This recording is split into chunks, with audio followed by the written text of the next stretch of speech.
رسول اللہ صلی اللہ علیہ وسلم نے فرمایا، جب انسان مر جاتا ہے تو 3 اعمال کے سوا اس کے سارے اعمال منقطع ہو جاتے ہیں.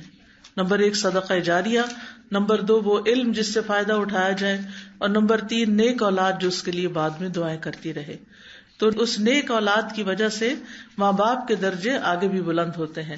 جب کسی کا درجہ بلند ہوتا ہے یعنی برزخ میں، تو وہ پوچھتا ہے کہ میرا یہ درجہ کس وجہ سے بلند ہوا، تو بتایا جاتا ہے کہ تمہاری اولاد کی دعا کی وجہ سے، یعنی تمہیں اپ گریڈ کر دیا گیا ہے.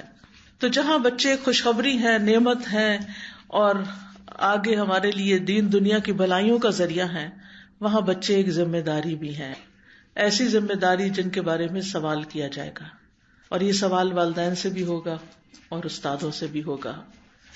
ابن عمر کہتے ہیں نبی صلی اللہ علیہ وسلم نے فرمایا، اللہ تبارک و تعالی جس شخص کو رعیت کا ذمہ دار بناتا ہے، خواہ وہ کم ہو یا زیادہ، تو اللہ تعالیٰ قیامت کے دن اس رعایا کے بارے میں سوال بھی کرے گا کہ اس نے اپنی رعایا کے بارے میں اللہ تعالیٰ کے احکامات کو قائم کیا یا ضائع کیا، یعنی ان کو اللہ کا فرما بردار بنایا، اللہ کی اطاعت پر چلایا یا نہیں.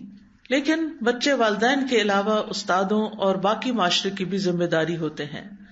رسول اللہ صلی اللہ علیہ وسلم نے فرمایا، میں ہر مومن کے لیے اس کی اپنی ذات سے بھی زیادہ قریب ہوں، پس جو شخص قرض یا چھوٹی اولاد چھوڑ کر جائے تو ان کی پرورش میرے ذمہ ہے. یعنی حکومت وقت کی ذمہ داری بھی بنتی ہے کہ وہ بچوں کی صحیح تربیت اور تعلیم کا انتظام کرے. پھر اسی طرح اگر کوئی نسلوں کی حفاظت نہ کرے تو اس کی مذمت بھی کی گئی ہے. قرآن مجید میں آتا ہے وَيُهْلِكَ الْحَرْثَ وَالنَّسْلَ وَاللَّهُ لَا يُحِبُّ الْفَسَادَ، یعنی جو نسل اور حرث کھیتی میں فساد کرے تو اللہ تعالیٰ ایسے مفسد کو پسند نہیں کرتا. بچوں کے حقوق ضائع کرنے والوں کے لیے وعید بھی ہے. رسول اللہ صلی اللہ علیہ وسلم نے فرمایا، کوئی ایسا بندہ جسے اللہ کسی رعایا کا نگران بناتا ہے، اور بچے جو ہیں وہ ہماری رعایا ہیں، یعنی کہ کلکم راعٍ وکلکم مسئول عن رعیتہ. اسی حدیث میں آگے جا کے آتا ہے والمرأة راعیۃ فی بیت زوجہا ومسئولۃ عنہا، کہ عورت اپنے شوہر کے گھر میں نگران ہے اور اس سے اس کے بارے میں سوال کیا جائے گا. تو گھر میں ظاہر ہے کہ بچے ہوتے ہیں، تو بچوں کی ایک طرح سے نگرانی اس کی ذمہ داری ہے. فرمایا کہ اگر کوئی نگران اس حال میں مرتا ہے کہ وہ اپنی رعیت سے دھوکہ کرنے والا ہے تو اللہ اس پہ جنت حرام کر دیتا ہے. یعنی ان کے انٹرسٹ اور ان کے حقوق کی صحیح حفاظت کرنا بھی لازم ہے، چاہے والدین ہوں یا استاد ہوں. اب یہ ہے کہ وہ اپنی ذمہ داری کس طرح پوری کریں. تو اس سلسلے میں یہ یاد رکھنا چاہیے کہ بچے فطرت پر ہوتے ہیں، وہ بڑوں سے سیکھتے ہیں. یعنی ان کو سکھانے کے لیے، ان کی تربیت کرنے کے لیے ہمیں ان کے سامنے رول ماڈل بننا ہوگا. جو باتیں ہم ان میں چاہتے ہیں کہ وہ کریں، وہ کر کے دکھانی ہوگی. یعنی بچے اگر ایسے ناپسندیدہ کام کرتے ہیں جو والدین کو ناخوش کرتے ہیں تو والدین فوراً ان کو ڈانٹنا شروع کر دیتے ہیں یا ناراض ہونا شروع کر دیتے ہیں. لیکن والدین کو یہ سوچنا چاہیے کہ انہوں نے یہ چیزیں سیکھی کہاں سے ہیں، یہ باتیں کہاں سے آئی ہیں. تو ظاہر ہے کہ جب چھوٹے ہوتے ہیں بچے خاص طور پر، تو وہ جو کچھ سیکھتے ہیں گھر سے ہی سیکھتے ہیں. ان کا جو مخصوص رویہ ہوتا ہے وہ ان کے ماحول کا نتیجہ ہوتا ہے. جو کچھ وہ محسوس کرتے ہیں، جو وہ دیکھتے ہیں، جو وہ سنتے ہیں، جو وہ کرتے ہوئے اپنے آس پاس پاتے ہیں. تو بچوں کی فطرت کا انحصار ان کے بڑوں پر ہے کہ ہر بچے کو اللہ تعالیٰ تو مسلمان ہی پیدا کرتا ہے، لیکن والدین اس کو یہودی یا عیسائی یا مشرک بنا دیتے ہیں.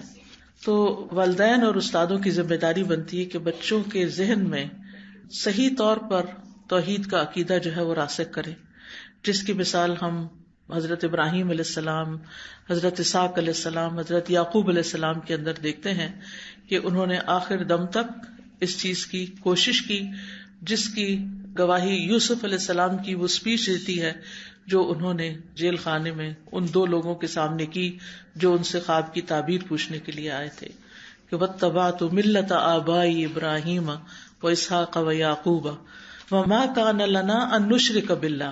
ہمارے لیے یہ درست نہیں کہ ہم اللہ کے ساتھ کسی کو شریک ٹھہرائیں. تو بڑے جو ہیں وہ بچوں کے لیے ایک رول ماڈل ہوتے ہیں. ام المومنین عائشہ رضی اللہ تعالی عنہا کہتی ہیں کہ میں نے عادات، چال چلن اور بات چیت میں رسول اللہ صلی اللہ علیہ وسلم سے سب سے زیادہ مشابہ فاطمہ رضی اللہ عنہا کے علاوہ کسی کو نہیں دیکھا. تو ظاہر ہے کہ حضرت فاطمہ نے یہ سب کچھ کہاں سے سیکھا؟ اپنے گھر میں سیکھا، اپنے والد سے سیکھا. یعنی کس کس چیز میں؟ عادات میں، چال چلن میں اور بات چیت میں. اسی لیے وہ جنت کی عورتوں کی سردار ہوں گی، اپنے اس اخلاق اور ان طور طریقوں کی وجہ سے جن کی جھلک ان کے کردار کے اندر پائی جاتی ہے، جو انہوں نے رسول اللہ صلی اللہ علیہ وسلم سے سیکھے تھے. جب بھی فاطمہ رضی اللہ تعالی عنہا آپ کے پاس آتی، آپ ان کی طرف کھڑے ہو جاتے، ان کا ہاتھ پکڑتے، انہیں بوسہ دیتے، انہیں اپنی جگہ پر بٹھا لیتے. اور جب آپ ان کے ہاں جاتے تو وہ اٹھ کر آپ کی طرف بڑھتی، آپ کا ہاتھ پکڑتی، بوسہ دیتی اور آپ کو اپنی جگہ پر بٹھا دیتی تھی. یہ تعلق ہے ایک باپ اور بیٹی کا، کتنا خوبصورت تعلق، اور کیا کچھ سکھانے کو ہے اس میں.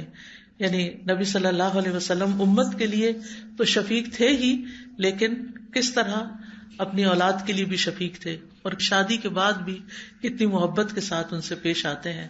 اور حضرت فاطمہ بھی جواباً کتنی زیادہ محبت ان سے کرتی ہیں.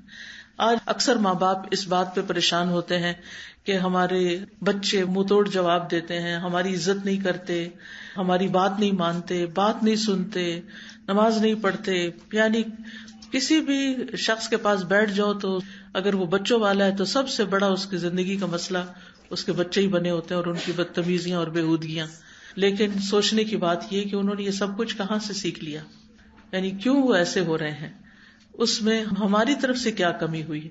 میں سمجھتی ہوں کہ اس وقت صرف والدین اور اسکول کی تربیت ہی کام نہیں کرتی، بلکہ اس سے آگے بچوں کو دنیا کا بہت زیادہ ایکسپوجر ہو گیا ہے، اور بہت سی چیزیں وہ اسکرین سے سیکھ رہے ہوتے ہیں، اور اس سے بہت سی خرابیاں ان کے اندر آتی ہیں. اور ماحول سے سیکھتے ہیں، کیونکہ بچے ایک حد تک ہی گھروں میں رہتے ہیں، اس کے بعد اسکول کالجز وغیرہ میں چلے جاتے ہیں جہاں اپنے آس پاس کے بچوں سے بہت کچھ سیکھ رہے ہوتے ہیں. ایون اگر اسلامک اسکول بھی ہوں تو وہ تو سلیبس کی حد تک اسلام ہوتا ہے. اگر خوش قسمتی سے اچھے مسلمان ٹیچرز مل جائیں تو وہ بچوں کی زندگی میں ایک بڑا رول پلے کرتے ہیں. یا پھر اس کے بعد یہ ہے کہ ان کے آس پاس کے جو دوسرے بچے ہیں، لیکن عموماً دوسرے بچے بھی ایسے ہی گھروں سے آئے ہوئے ہوتے ہیں، اور ماں باپ بھی صرف اسکول کا فرض سمجھتے ہیں کہ وہی ان کو سب کچھ بنا دیں اور اپنی ذمہ داری بھول جاتے ہیں. جبکہ یہ ذمہ داری دو طرفہ ہے، والدین کی بھی ہے جن کے پاس وہ دن کے کئی گھنٹے گزارتے ہیں، اور اسکول کی بھی ہے جن کے پاس دن کا ایک بڑا حصہ گزارتے ہیں. تو بچے جو ہیں وہ بڑوں کے نقش قدم پر چلتے ہیں. حضرت انس کہتے ہیں کہ ایک آدمی نے رسول اللہ صلی اللہ علیہ وسلم کی دعوت کی تو میں بھی آپ کے ساتھ چل پڑا. آپ کے سامنے شوربہ رکھا گیا جس میں کدو پڑے ہوئے تھے. رسول اللہ صلی اللہ علیہ وسلم اس میں سے کدو کھانے لگے. آپ کو کدو بہت پسند تھا.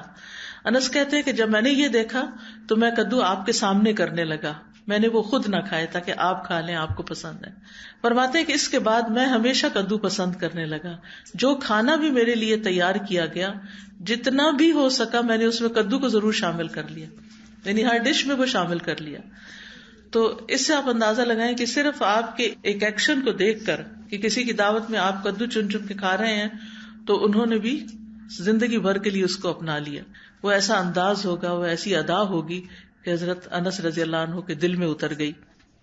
عبید بن جریج کہتے ہیں کہ انہوں نے عبداللہ بن عمر سے کہا، اے ابو عبد الرحمن، میں نے آپ کو 4 ایسے کام کرتے ہوئے دیکھا ہے جو آپ کے ساتھیوں کو کرتے ہوئے نہیں دیکھا.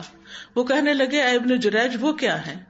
ابن جریج نے کہا کہ میں نے طواف کے وقت دیکھا کہ آپ 2 یمانی رکنوں کے سوا کسی رکن کو ہاتھ نہیں لگاتے. دوسرا، میں نے آپ کو سبتی جوتے پہنے دیکھا. تیسرا، میں نے دیکھا آپ زرد رنگ استعمال کرتے ہیں.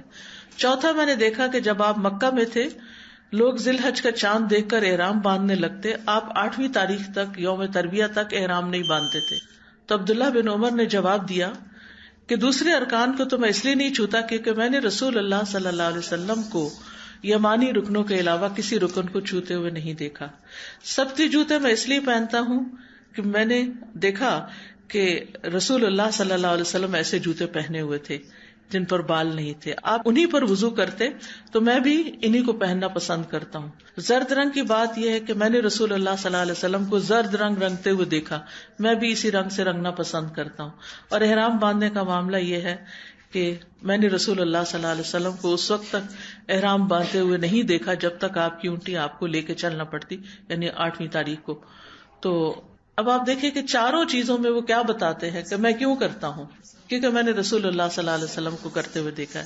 ٹھیک ہے آپ کا اتباع اور آپ کی سنت کو فالو کرنا دین کا ایک حصہ ہے، لیکن اس سے آپ اندازہ لگائیں کہ بہت سی چیزیں صحابہ نے صرف دیکھ کے سیکھی ہیں، آپ نے فرمایا نہیں. وہ صرف نوٹ کرتے تھے، دیکھتے رہتے تھے کہ کیا ہو رہا ہے، اور جو دیکھتے تھے وہی کرنے لگتے تھے. آج بچے کیوں نہیں کرتے؟ کیونکہ ہم بڑے نہیں کرتے. جب تک ہمارے اندر وہ اخلاق نہیں آئے گا، ہمارے اندر وہ ذمہ داری نہیں آئے گی، جب تک ہمارے اندر وہ سب کچھ نہیں آئے گا جو ہم بچوں میں لانا چاہتے ہیں، تو پھر بچے بھی وہ نہیں کریں گے.